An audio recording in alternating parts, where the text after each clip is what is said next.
TAT એચએસની મુખ્ય પરીક્ષામાં pass થવા માટે તમારે કેટલા માર્ક્સ જોઈએ તમને ખબર છે?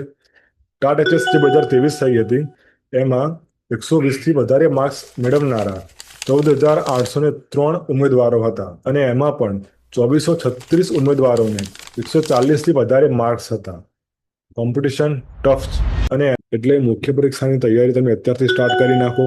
અને સૌથી બેસ્ટ એનો રસ્તો છે કે જે પ્રીવિયસ યરના જે પેપરો હોય, જે લાસ્ટ એક્ઝામ થઈ હોય ટાટ એચએસની, એના પેપરો સોલ્વ કરીએ તો આપણને વધારે આઈડિયા આવે કે પ્રશ્નો કેવા આવશે ને આપણને કેટલું લખતા ફાવે છે. તો એના માટે જ આપણે 2023માં જે પેપર 1 હતું ગુજરાતીનું, એનું સોલ્યુશન લઈને આવ્યા છીએ. તો આપણને 2023નું પેપર છે, પેપર 1. એમાં નિબંધ લખવાનો હોય છે, ગદ્યનું જે 1/3 લખવાનું હોય, પત્ર લેખન હોય છે, ચર્ચાપત્ર હોય છે એની અંદર, અને વ્યાકરણ હોય છે, રૂઢિપ્રયોગો, કહેવતો ને એ બધું. એમાં 20-20 માર્કના 5 સવાલ હોય છે, એટલે ટોટલ 100 માર્કનું પેપર છે એનું. ને એમાં આ એનું સોલ્યુશન છે.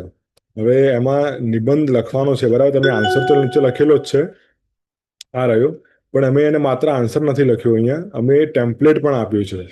નિબંધ લખવો કઈ રીતે, આ નિબંધ લખવાનું માળખું છે કે એની શરૂઆત કઈ રીતે કરવી, પછી મુખ્ય ભાગ 1 એમાં શું લખવું, મુખ્ય ભાગ 2 એમાં શું લખવું, અને એને નિબંધને એન્ડ ક્યાં કરવું, તમારે કઈ રીતે વાક્યો લખવા, એનું એક્ઝામ્પલ અહીંયા આપેલું છે. 2023ના જે સવાલો છે એના નિબંધના આન્સર પણ અહીંયા લખવામાં આવેલા છે, એટલે એક આદર્શ જવાબ કહી શકાય. આ તમારા રેફરન્સ માટે કામ કરશે. હવે પ્રશ્ન 2માં આવીએ તો આ રીતે 1/3 લખવાનું હોય છે, તો 1/3 કઈ રીતે લખવું એ તમને અહીંયા મેં એક્ઝામ્પલ તરીકે બતાવેલું છે. 2023નું જે છે એનો આ આન્સર છે. તમને હું આની પીડીએફ આપું જ છું, આ જસ્ટ તમને હું બતાવી રહ્યો છું કે આ રીતે અમે એક પીડીએફ ફાઇલ બનાવેલી છે. હવે પત્રલેખન છે, તો પત્રલેખનમાં ટેમ્પલેટ કેવું હોય એ તમને આ એક્ઝામ્પલ અહીંયા આપેલું છે. સરનામું તમારું ક્યાં લખવું, તમે જેને પત્ર લખો છો એનું સરનામું ક્યાં લખવું, અને એમાં બી ઓપનિંગ કઈ રીતે કરવું, મુખ્ય વિગત કઈ રીતે લખવી, એન્ડ પત્રનું કઈ રીતે કરવું, લાસ્ટમાં શું લખવું, એ બધી માહિતી આપી છે. પ્લસ 2023માં જે હતા પત્ર, એના અહીંયા આન્સર લખેલા છે. એ જ રીતે ચર્ચાપત્ર કઈ રીતે લખવું એનું બી આ ટેમ્પલેટ છે. 2023માં જે સવાલ હતા એના આન્સર પણ અહીંયા લખવામાં આવેલા છે, તમે જોઈ શકો છો. અને પ્લસ જે નીચે વ્યાકરણ હતું એના પણ મેં જવાબ આમાં લખેલા છે.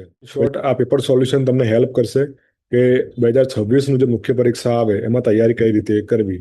ટાટ એચએસ મુખ્ય પરીક્ષાના પેપર સોલ્યુશનની આપણે આખી સિરીઝ લઈને આવવાના છીએ. આ પાર્ટ 1 હતો. આ રીતે મુખ્ય પરીક્ષાના બધા વિષયોનું પેપર સોલ્યુશન લઈને આવવાના છીએ. 2023ના કોઈ વિષયનું પેપર સોલ્યુશન તમારું જો ઝડપી જોઈતું હોય તો નીચે કમેન્ટ કરીને જણાવજો, અમે થોડું વહેલા લાવવાનો પ્રયત્ન કરીશું. અને બાકી દરેક વિષયનું પેપર સોલ્યુશન લઈને આવવાના છીએ, એટલે સબસ્ક્રાઇબ કરજો, એ મિસ ના થાય. અને મુખ્ય પરીક્ષાની તૈયારી કરતી વખતે તમને ક્યાં તકલીફ છે, ક્યાં તમને કે પ્રોબ્લેમ આવે છે, તમે નીચે જણાવો કમેન્ટમાં, આપણે એનું સોલ્યુશન લાવવાનો પ્રયત્ન કરીશું. મળીએ નેક્સ્ટ વિડીયોમાં.